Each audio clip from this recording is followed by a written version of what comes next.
Bonsoir à toutes et à tous et bienvenue dans ce bulletin d'information. Face à tant de haine, de mensonges, de persécutions, j'ai décidé de résister. J'observe une grève de la faim à partir de ce dimanche. Ces mots sont du leader du parti PASTEF sur sa page Facebook. Ce matin, Ousmane Sonko a aussi appelé tous les détenus politiques à faire de même. Pour rappel, Ousmane Sonko a été arrêté le vendredi dernier et inculpé le lendemain. Il est poursuivi pour 7 chefs d'accusation et doit être interrogé en principe ce lundi par le juge d'instruction, a annoncé donc l'un de ses avocats. Une information que nous suivons naturellement pour vous. Quelques heures après sa publication sur sa page Facebook, ses avocats étaient face à la presse et promettent de poursuivre le combat. Et l'invité surprise de ce point de presse a été Juan Branco. L'avocat du leader du parti PASTEF avait été exclu du territoire national. Il annonce sa détermination à poursuivre le combat avant de s'adresser au procureur de la République qui avait annoncé un mandat d'arrêt international contre lui. Suivant Juan Branco. Procureur de la République, nous sommes venus ici vous dire que nous n'avions pas peur. Nous sommes venus ici, au Sénégal, où s'engage le devenir humain, dire à tous ceux qui nous entendent qu'ils ne doivent pas avoir peur. Le monde vous regarde, monsieur le procureur, et je suis venu vous le dire. Le monde nous regarde. À cet instant, les spectres que vous et vos ancêtres, qu'ils soient colons, exploiteurs, maîtres ou traîtres, ont enfantés, à ce moment-là, ils se réunissent et ils se complotent pour qu'en ces terres rejaillissent enfin beauté et liberté. Vous avez décidé de le faire arrêter, ce corps qui s'est érigé, s'est redressé, et à travers lui, d'arrêter 17 millions de Sénégalais. Vous l'avez espéré à la menace, l'intimidation, la corruption, servile et soumis. Vous n'avez pas supporté que, rehaussant son regard, ce corps et cette âme disent non. Non. C'est donc tout naturellement, en tant qu'avocat, mais également en tant qu'homme, qui sait ce qu'il doit aux siens, à tous ceux qui luttent, quelle que soit leur origine et leur couleur de peau, que je suis venu me porter à ses côtés. Après ce point de presse, Emedia a appris que le procureur de la République a ordonné l'arrestation de Juan Branco. La sûreté urbaine et la DIC ont été lancées aux trousses de l'avocat français d'Ousmane Sonko. Je le rappelle, Juan Branco faisait l'objet d'un mandat d'arrêt international et de l'ouverture d'une information judiciaire. Pendant ce temps, les avocats du leader du parti PASTEF ont apporté la réplique au procureur de la République. Face à la presse, donc, ils ont ainsi expliqué que leur client ne peut en aucun cas être condamné. Les détails avec Khadija Dadjoufa. Après la sortie du procureur, la réplique ne s'est pas fait attendre chez les avocats de Ousmane Sonko. Ces derniers reviennent sur la question de la procédure par contumace. Ce qu'ignore le parquet, c'est que lorsque le contumax est interpellé et arrêté, pour quelque motif que ce soit, même dans le cadre d'un simple contrôle d'identité, la peine et le jugement sont anéantis. Et à partir de ce moment, il retrouve ses droits. Parce que la contumace en droit emporte déchéance, c'est-à-dire perte des droits civiques. Et la loi ne distingue pas selon que le contumax est arrêté parce qu'il aura commis une autre infraction ou non. Les dispositions pénales sont d'interprétation stricte. Cependant, quel pourrait être le sort du leader du PASTEF, Maître Djibril Diagne, nous fait le schéma. Autrement dit, qu'est-ce qui va se passer demain, à partir du moment où le procureur a précisé les infractions pour lesquelles il est poursuivi? Donc Ousmane Sonko pourrait être présenté au juge d'instruction demain. Et à ce niveau, avec les infractions qui sont poursuivies, si le procureur motive son réquisitoire, c'est-à-dire l'acte par lequel il saisit le juge d'instruction, conformément à l'article 139, ça veut dire que le juge d'instruction est lié. Ça veut dire tout simplement qu'il va le placer sous mandat de dépôt. Autrement dit, Ousmane Sonko ne rentrera pas demain. Pour eux, Ousmane Sonko ne peut être détenu sur aucun titre.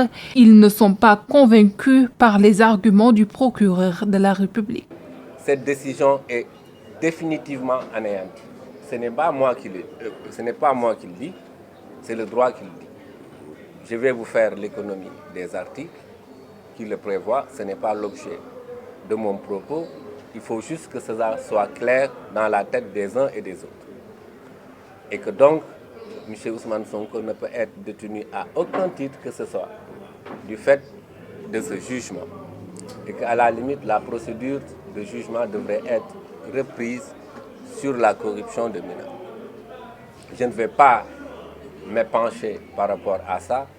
Je pense que le moment venu, les avocats n'auront aucune difficulté.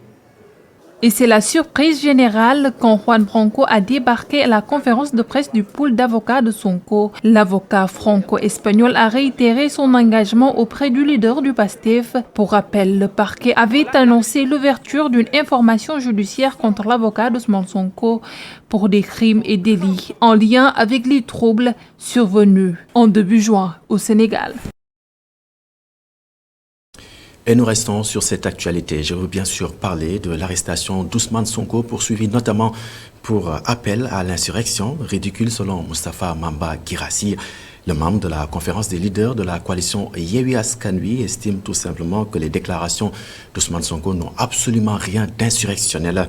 L'ancien maire de Kédougou a en outre lancé un appel au président de la République, le chef de l'État Macky Sall, en vue donc de l'élection présidentielle prévue le 25 février 2024. Nous écoutons ses explications. J'ai vu donc la même vidéo quand il dit la conférence des leaders au niveau de Yewwi Askan Wi veut discuter encore, expliquer. Ce n'est plus le temps des explications, mais c'est le temps des décisions et nous irons en réunion.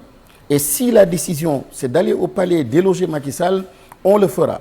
Donc en fait, c'est le même conditionnel qui a été utilisé. Depuis Senghor, Diouf, les députés, les candidats donc aux collectivités locales, généralement, lorsqu'on veut mettre une pression sur l'État, il y a un discours au conditionnel qui met en avant donc le peuple sénégalais pour dire, en dernier ressort, c'est une affaire donc du peuple sénégalais.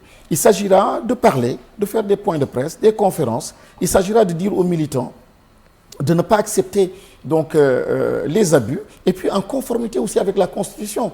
Je pense qu'encore une fois, c'est des sachants qui sont dans cette coalition. Il y a des juristes, il y a des avocats, il y a des hommes d'État, et ils vont s'expliquer et expliquer, comme ils le font depuis longtemps, aux Sénégalais en fait, les abus pour que tout le monde comprenne.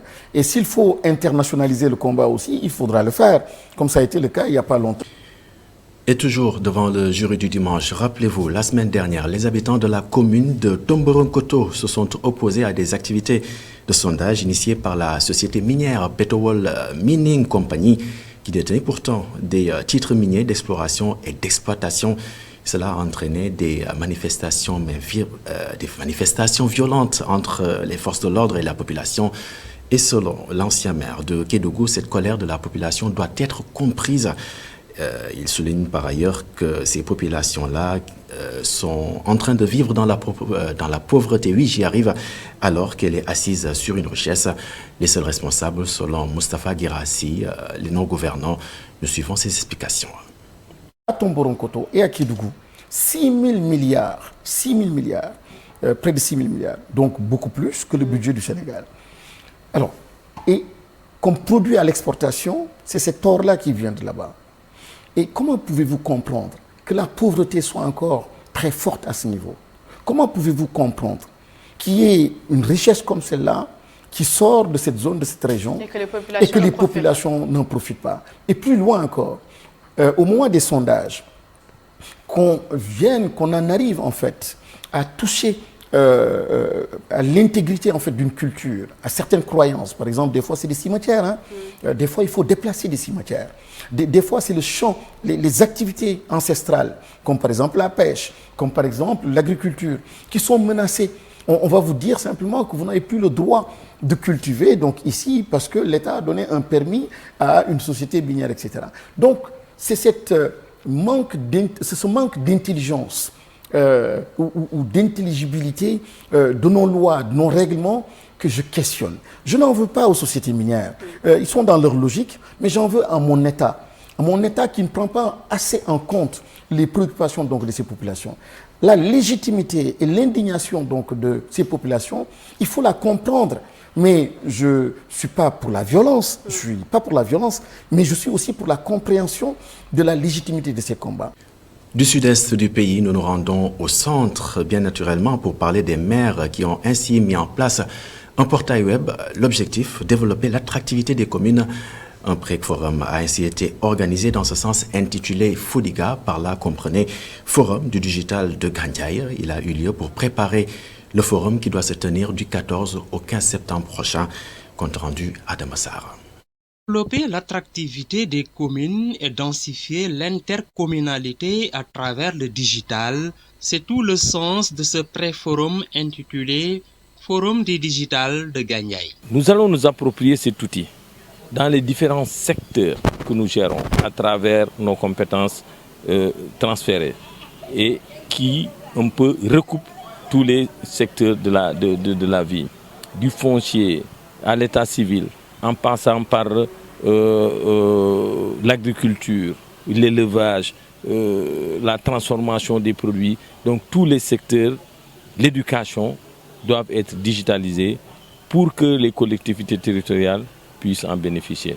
Voilà le Fodiga.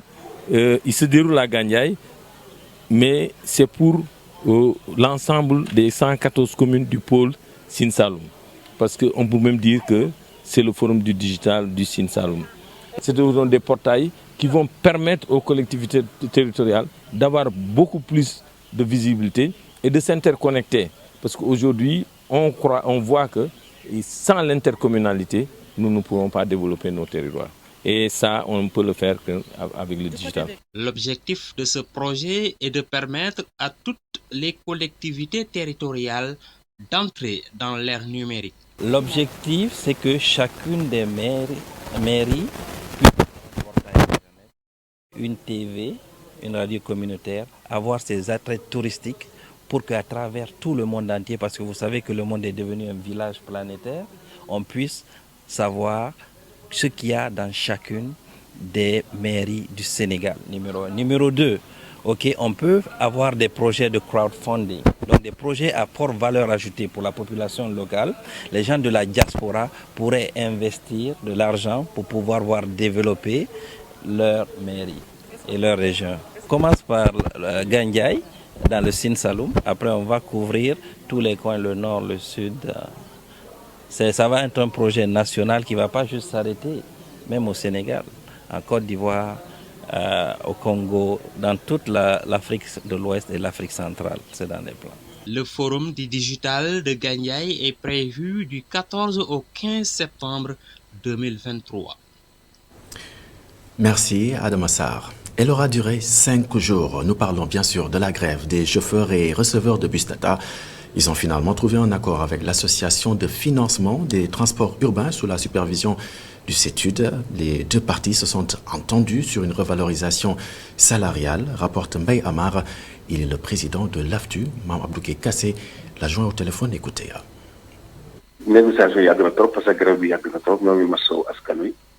Les négociations ont beaucoup trop duré. Nous nous en excusons auprès de la population. Toute guerre se termine autour d'une table. Maintenant, nous avons arrondi les angles puisque nous sommes une famille. On a eu un accord sur la revalorisation salariale. C'était la pomme de discorde entre eux et nous. Nous avons demandé aux chauffeurs et receveurs de bien traiter les usagers car sans eux, le travail ne marche pas. Ils s'en sont conscients. Ils auront incessamment leur contrat. Tout est déjà acté. Comme ça, tout le monde aura la paix.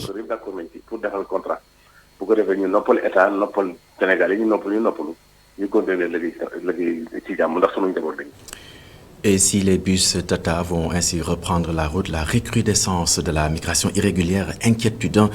La communauté des pêcheurs en a payé un lourd tribut à Thiaroye-sur-Mer. Les pêcheurs rencontrés confient qu'il y a un manque considérable, oui, de capitaines dans les pirogues de pêche. Selon eux, plusieurs commandants de ces pirogues ont effectué le voyage parce que la mer n'a plus de poissons. Ils ont exprimé leurs inquiétudes quant à la destruction de la pêche artisanale. Suivons tout cela avec Alioune Sowa. Une mer peut agiter des jeunes qui s'adonnent à la baignade à côté des pirogues bien amarrées. C'est ce qui campe le décor sur la plage de Thiaroye-sur-Mer. La migration irrégulière sur toutes les lèvres, plusieurs capitaines de pirogue ont tenté cette aventure, surtout dans la petite côte, témoignent ces pêcheurs.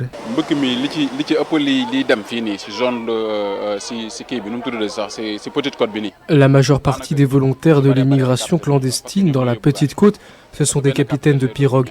Et ils sont plusieurs à partir. Parfois, ils peuvent être au minimum 5.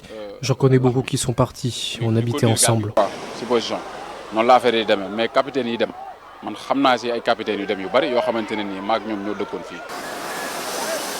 Situation qui impacte négativement l'activité des pêcheurs, selon le président des pêcheurs de Thiaroye-sur-Mer. À cause de l'immigration clandestine, les capitaines se font désirer dans les pirogues de pêche à la Seine. Les capitaines de pirogue sont en manque. Vous voyez une dizaine de capitaines dans une pirogue pour aller en Espagne, c'est ce qui justifie cette carence. Et malheureusement, ce sont eux qui peuvent conduire les pêcheurs. C'est eux qui comprennent comment se déplacent les poissons. Avec cette situation, la pêche artisanale risque bien de mourir. Une hémorragie due aux accords de pêche qui ont détruit la mer aux yeux de Badara Fall. Ce pêcheur qui a une fois tenté la migration irrégulière demande aux autorités de revoir leur démarche.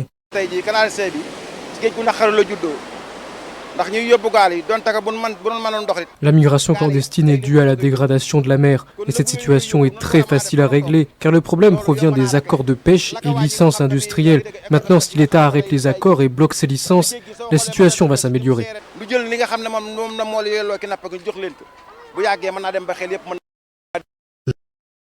Actuellement à une résurgence de la migration irrégulière, la communauté lébou impactée avec des capitaines et responsables de pirogues.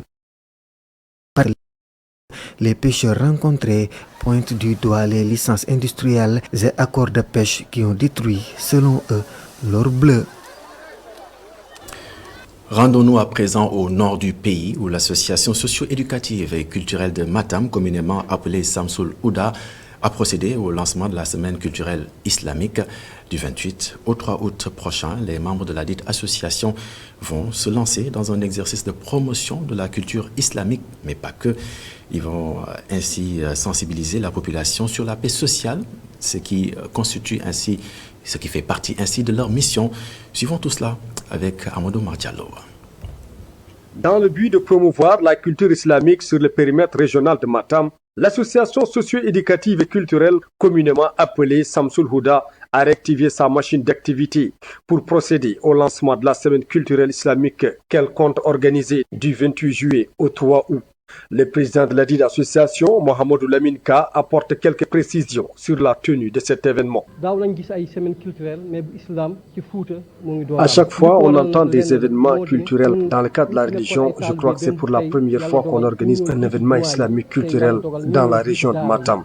C'est une initiative portée par des anciens talibés devenus aujourd'hui des instituteurs dans les daras. Et on a senti qu'il fallait un changement, d'où l'organisation de cette semaine culturelle qui va regrouper tous les guides religieux du département de Matam. Lors de ces réflexions, la question de la mendicité a été au cœur des débats.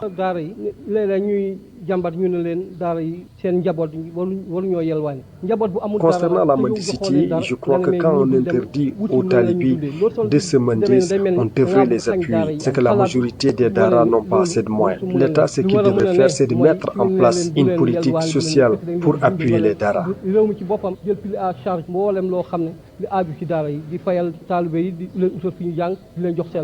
Pour rappel, le programme de cette semaine culturelle islamique est réparti dans 3 localités religieuses du département de Matam, à savoir Tchilon, Agnam Sivol et Matam.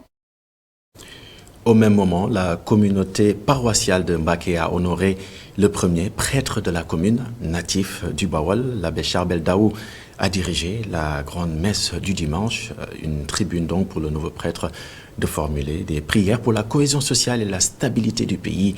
L'abbé Charbel Daou invite les citoyens à l'union sacrée pour une société apaisée. Suivons tout cela avec Goran Daglo, Tiernofei et Masek Fala. Ordonné prêtre le 16 juin dernier, la communauté paroissiale de Mbaké honore l'abbé Charbel Daou. Ce dernier a dirigé la grande messe à l'église Sacré-Cœur de la commune devant un parterre de fidèles chrétiens. Qui est caché dans notre cœur et qui décide librement de découvrir ce Dieu qui nous veut que du bien et de vivre de sa loi d'amour. Celui-là, au crépuscule de sa vie, au soir de sa vie, entendra cette parole tellement réconfortante du Seigneur lui-même qui lui dira « Serviteur bon et fidèle, tu as été fidèle pour peu de choses, je t'en confierai beaucoup, entre dans la joie de ton maître.